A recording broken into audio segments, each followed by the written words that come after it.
So today we are going to discuss about surface integrals. Before going to the surface integrals, we will be learning the basic concepts of 3D geometry in vector field. Here we have taken x-axis, y-axis, z-axis on 3D geometry including origin. So first we are going to define the octants or quadrants in 3D geometry.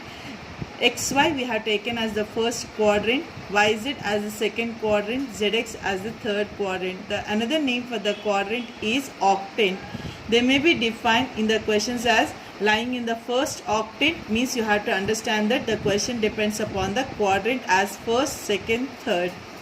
Now, we will be discussing plane equations on x-axis, y-axis, z-axis. So on x-axis you are having two opposite variables and y and z.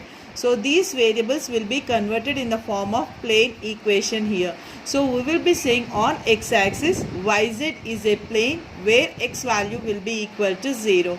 Similarly on y-axis you are having two opposite variables z and x. So these values will be converted in a form of plane. That is, on y-axis we will be saying zx is a plane where y value will be equal to 0. On z-axis, x and y are the opposite variables, so we will be taking xy as a plane. So on z-axis, xy plane we are taking and z value will be equal to 0. And also we know that on every axis there will be outgoing vector. So on x-axis we have taken as I. On y-axis we have taken as j, on z-axis we have taken as k.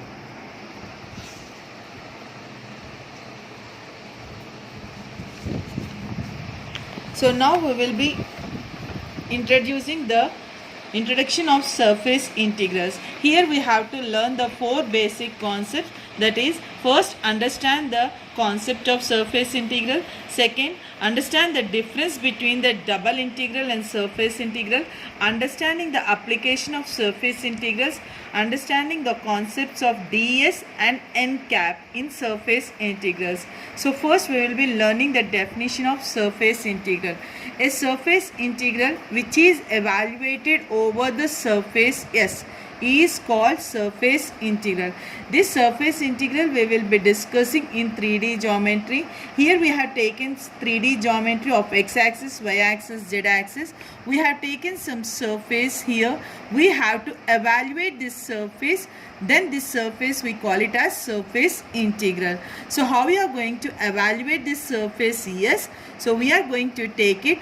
F bar is equal to F1 I bar plus F2 J bar plus F3 K bar, which is a vector point function, and S be any surface in 3D space. We have taken here 3D space.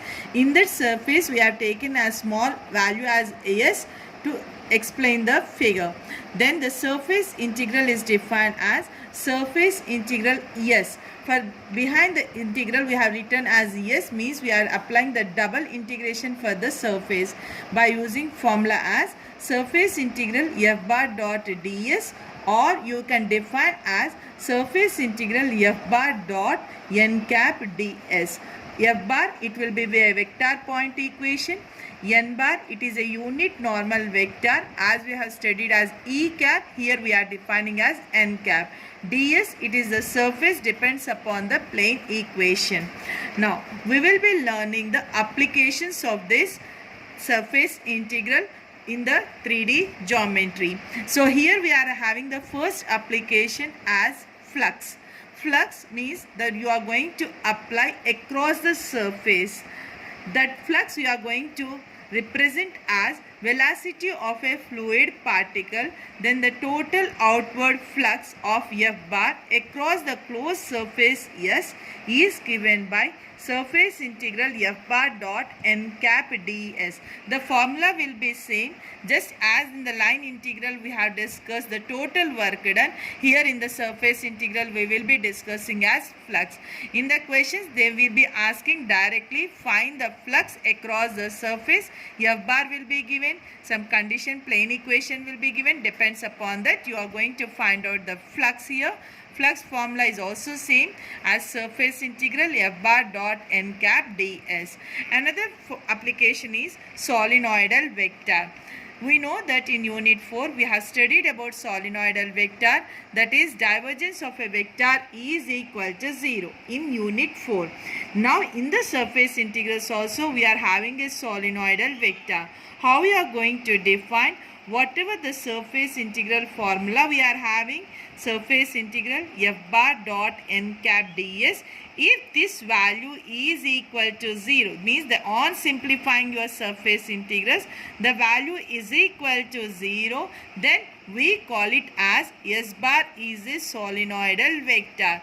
As we have studied a solenoidal vector in that Unit 4, it was only defining that f bar is solenoidal. Here in the surface integrals we are saying that on simplifying the surface integral, if this value is equal to 0, then whatever the vector point function is given to you, you can say directly that f bar is solenoidal vector. This application is most important in the competitive exam.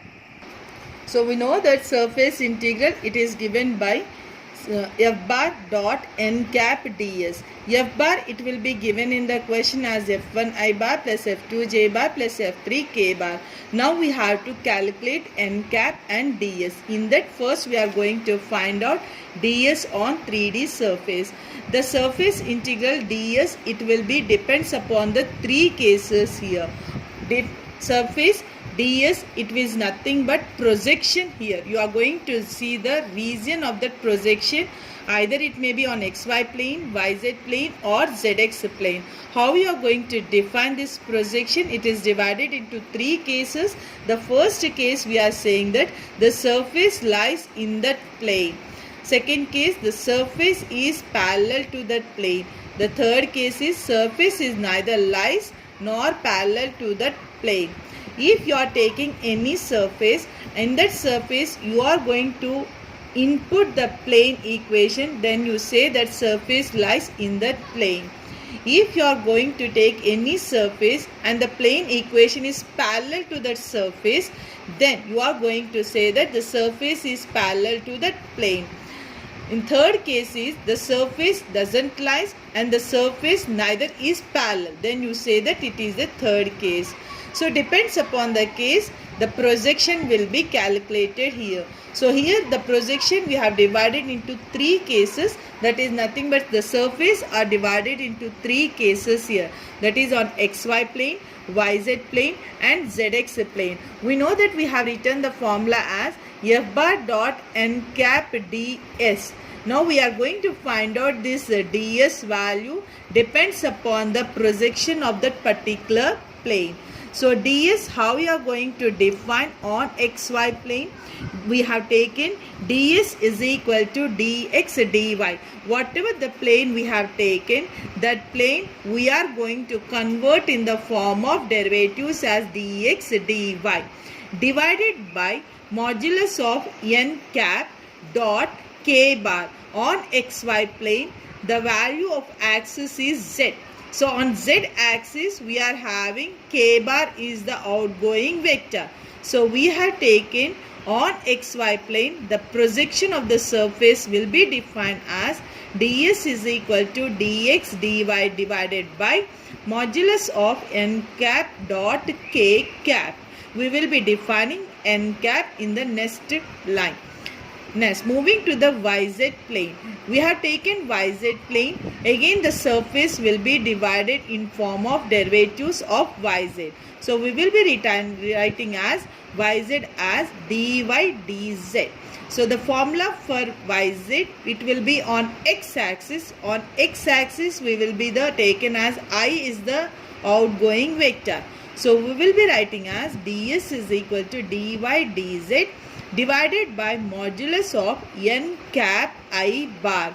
Whatever the plane we have taken, that plane we have converted in the terms of derivatives to simplify our surface integral, divided by modulus of n cap dot I bar we have taken on yz plane. X-axis we are taking on x-axis I bar is the outgoing vector. Moving to the third condition, zx plane. Again this zx plane, the value will be converted in the form of derivatives as dz dx. Zx plane is on y axis, so on y axis a j bar is the outgoing vector. So the surface will be defined as ds is equal to dz dx divided by modulus of n cap dot j bar. This is n cap. Now we are saying that whatever the planes we have taken, we have converted in the form of derivatives. That is what I have written in the note. The planes will be converted into the surface with respect to their derivatives.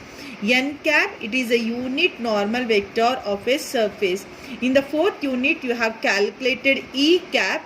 In that we have said E cap. In this surface integrals, we are defining as N cap. N cap, you can make it as N bar by modulus of N bar. So, I, J, K, those are the unit normal vector of a plane. Whatever the plane you have taken, on that plane, the axis, whatever the axis will be given, that axis you will be having an outgoing vector that will be defined as the normal unit vector of a plane.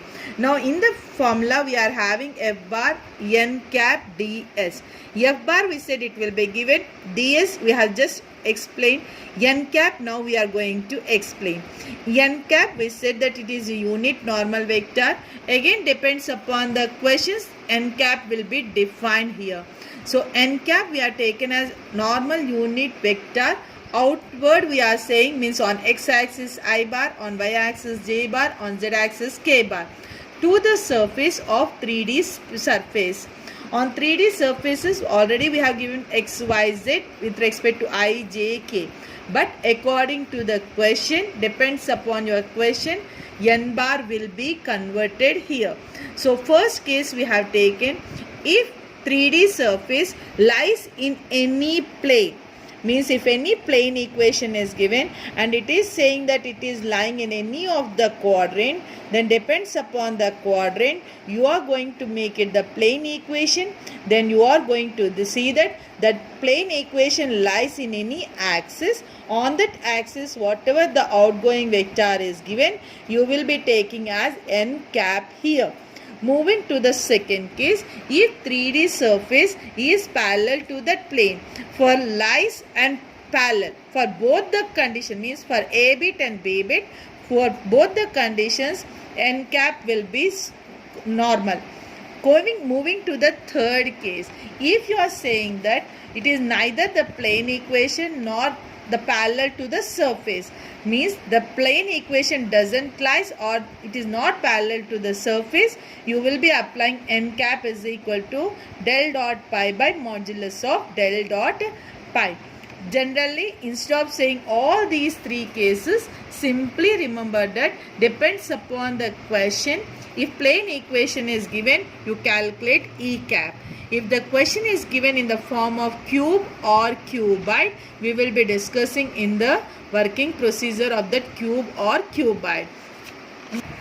So now we will be seeing the examples for 2D and 3D geometry. In 2D geometry, we will be taking as circle, square, rectangle.